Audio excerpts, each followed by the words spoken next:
Hello and welcome back to another episode of TACHES Teaches. I'm Tash, and in today's unscripted video, I wanted to share with you 5 pieces of advice that I came up with this morning for myself at 18. So if I could go back to the beginning of my creative career, I feel like these probably would have been some pretty important areas to perhaps implement or strengthen earlier on. So without further ado, let's jump into the first, which I've written down here as, be honest with people. Clear is kind. I have been, over my life, a bit of a people pleaser, a nice guy, if you know what that is. And to my conscious mind, I was trying to cause the least amount of conflict, division, and discord amongst people as possible. In doing so, it meant that I was actually being pretty inauthentic and dishonest about my actual feelings and my actual experience of any moment. From a sort of negative standpoint, this might have meant that I accepted a behavior or an expectation of a situation that I just truly was not comfortable with. Therefore, I negated my own personal truth and experience in favor of trying to keep things even-keeled. The irony of this situation, of trying to prevent conflict, means that you actually do stir up and create a lot more conflict in the long run because, again, you're coming from this place of just dishonesty. From a sort of negative perspective, perhaps this might have been that something was asked of me, a task that I did not feel either comfortable or able to do, and so as not to cause problems, I agreed to do this thing. Maybe this was a remix for a song that I didn't actually want to do, but I didn't want to offend the person who had asked me.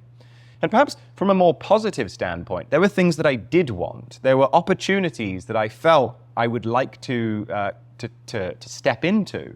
But I was afraid that by asking for this opportunity, or by being real and vulnerably opening up and saying, this is a thing that's important to me, and this is a thing that I would like, I would have perhaps been able to move forward on a variety of situations that instead I just sat there like a deer in the headlights. One of the main things that I have really embodied as I've grown older is just trying to get more comfortable with conflict. And this doesn't mean, like my younger self thought that it would mean, that I have to go around fighting people and disagreeing with everyone for the hell of it. All it means is that if there is a situation in which there are different opinions or different desires, not to run away from that, but instead to engage full on from the heart and express one's truth in a grounded and calm but decisive way. I think my view of conflict has changed over the past few years, that instead of it being this big scary thing where you're going against somebody else and you both want different things, it's instead like two people wanting different things or different experiences of a situation, and instead trying to come together to create the most optimal and beneficial outcome for the two of us. Since I've started taking that approach, I'm a lot less afraid to put myself out there, to share what it is that I would like from a situation. Even if I know full well that I might not get it exactly, I may get a lot closer to it. I will get a lot closer to what I want, and the other person similarly, if we can both be honest and speak our truth. Number 2 I've got down here is get your ducks in a row to seize opportunity. I've been doing the TACHES project for almost 11 years now, and in those 11 years I've had many tens of millions of streams, I've played many amazing festivals, I've had my music on the radio, and all of these things do carry with them a monetary reward. With streams and purchases of songs, obviously there are royalties on both the master side and the publishing side.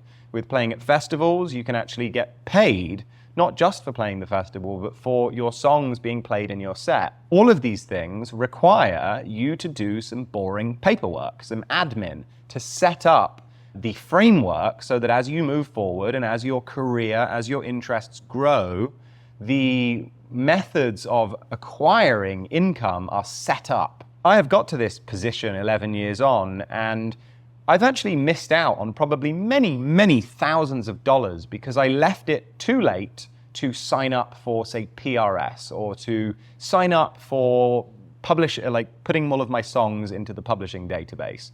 And many of these publishing and royalty collection agencies, they have a sort of sunset period, or that's not probably what you call it, but you have a sort of back period in which if you sign up, you can collect, say, 6 months before, or maybe a year before. So in many of these situations, there was a pot of money sat there for me, or in others, there could have been a pot accruing if I had made the effort in those early days to put a little bit more effort into the crossing of the T's and dotting of my I's. In those days, my view was just the fact that I'd much rather be making music. I'd much rather be creative.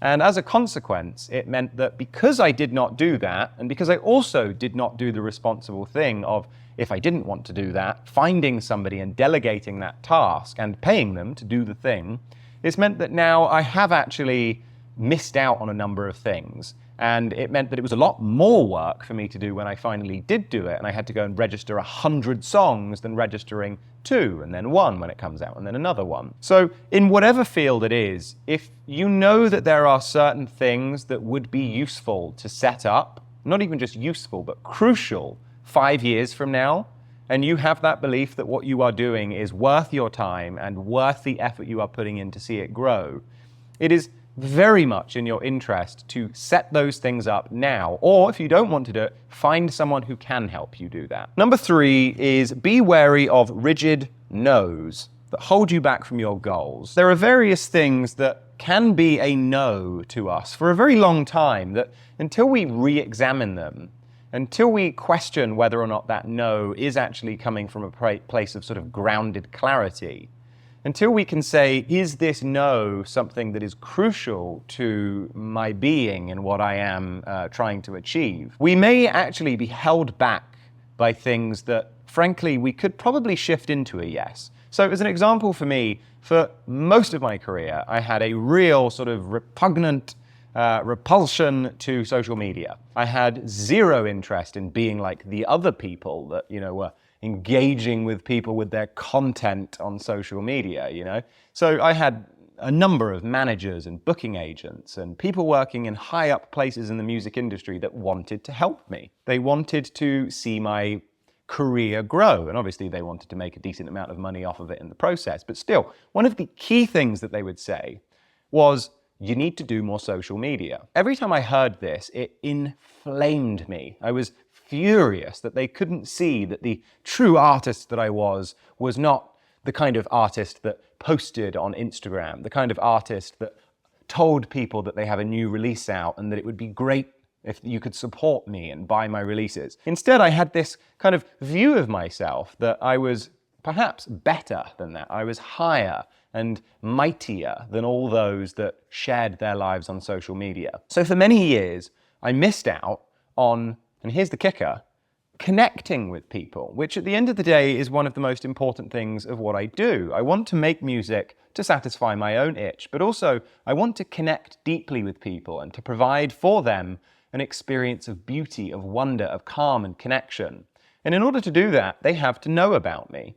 And in order for people to know about me, I have to market myself. It's only really in the past couple of weeks that I've even realized that I have a huge part in the development of my career. I have a huge part to play. I've sort of sat on the sidelines getting great gigs. Every now and then they'd come in and I'd make thousands of dollars playing at an amazing thing, but I'd sort of sit there after getting 3 gigs and I'd be like, I want another one. Come on, can I have more?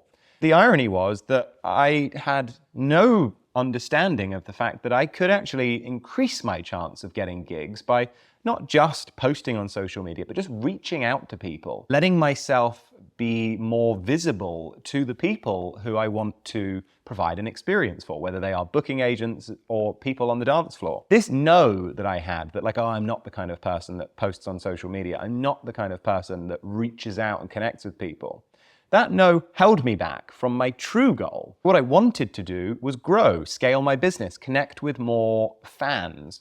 But the number one thing that would have allowed me to do that was also a core no. So it's only in then discovering the fact that actually it's not that social media is bad. It's for sure, social media is a pretty dangerous part of society. I'm sure in 20, 30 years' time, people will talk about it the same way we talk about cigarettes.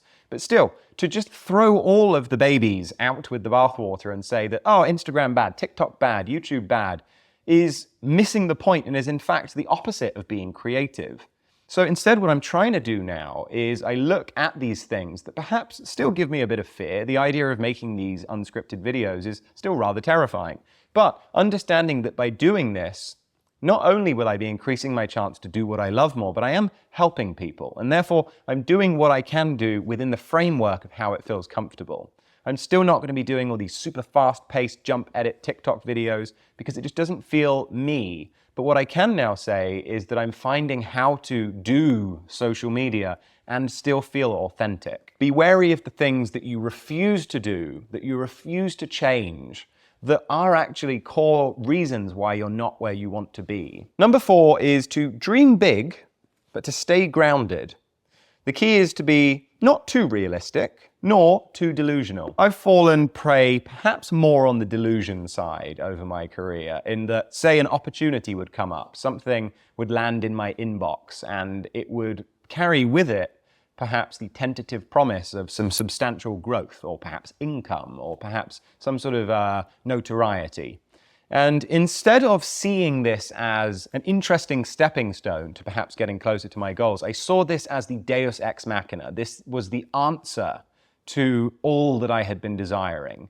Because of this, I then took what was really just an email, just a hook in the ocean to see if perhaps I would be interested in taking this journey. And I put it on a pedestal.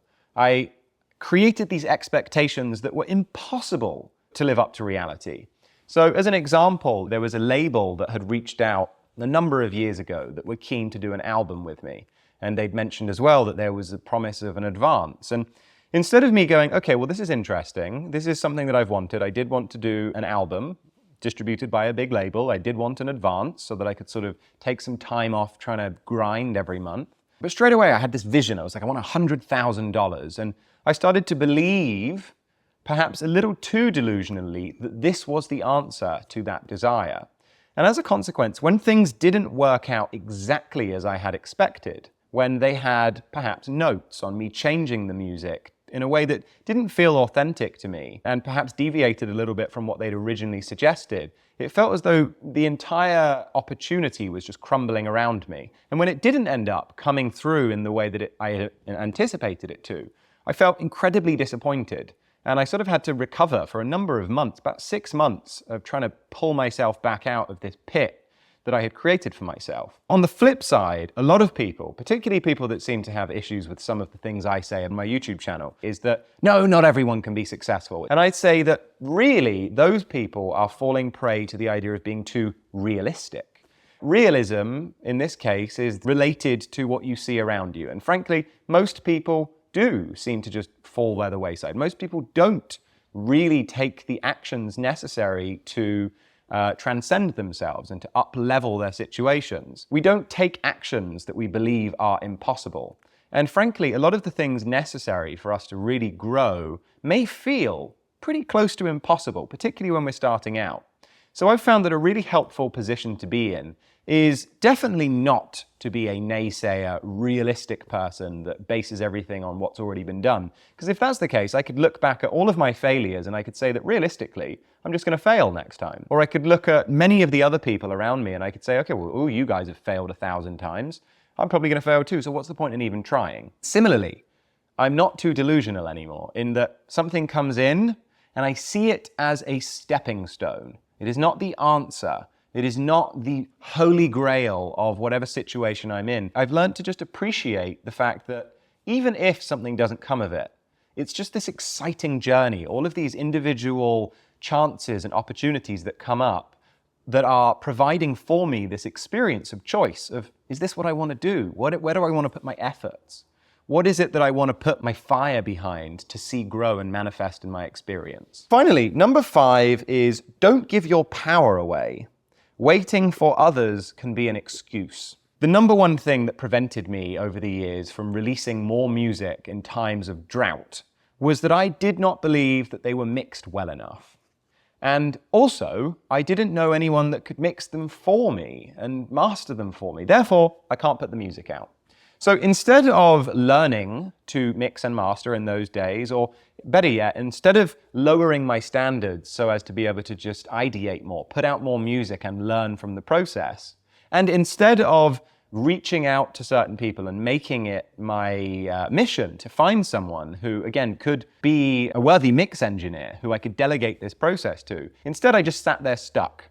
And I sat there stuck thinking either someone would come to me or all of a sudden I would just be able to do what it was that I felt I couldn't. This is true in so many areas as well, where if I had just taken action, if I had just started what it was that I wanted to do without waiting for not just the right person, but the right circumstance to feel as though everything was ready to go, I would have at least had something to show for my intentions.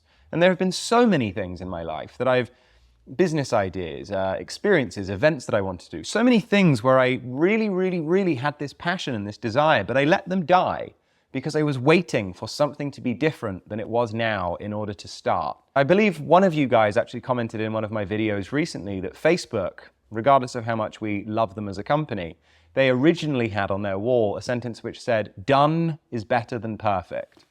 And so this also ties into that idea of perfection, that whatever your circumstances are right now, they're probably not gonna get better until you take a piece of action, until you decide to step forward. So long as we give our power away in a situation of saying that I'm just not ready, or I just don't have the resources or skills, we're going to prevent ourselves from ever actually really acquiring the increase of those skills and those circumstances. Because on a more metaphysical level, we're sort of declaring to the universe that we're quite happy just waiting.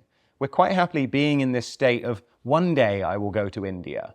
One day I will start a chocolate company. If those are things that become core parts of our personality and core parts of how we operate in our life, it's like, oh, that's John. John's the guy who wants to go to India, rather than the guy who just went. You make it work as you go along. So long as you have this grounded direction and clarity that what it is that you're doing is something that you would like to take, difficulties and all, it really does seem as though the experience ends up being a lot more forgiving than we can imagine it to be as we sit on the sidelines. Those are the 5 things that I thought this morning would have been fairly perhaps beneficial to sort of bring into my experience a little earlier on. I also just want to take this moment to just shout out a shameless plug of the fact that there is probably only about 14 hours left on the pre-sale of my upcoming 11-week music group coaching course, House Music Mastery. I'm going to be leading 12 people along an 11-week process of refining and really discovering their unique sound, helping them with discipline and build a structure that will allow them to actually make plans and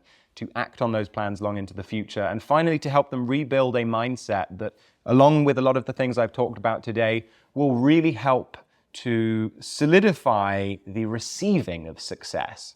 I think so many of the failures I've experienced in life, I brought upon myself because of the way that I thought about the experience. I thought my way into a failure rather than thinking myself into an opportunity of growth, of learning and such. If you are interested in signing up and getting a 40% discount, saving $800 on the price, just follow the link in the description down below and you can head over to my website and I would be thrilled to have you. But in the meantime, thank you so much for watching. Happy Friday and happy creating.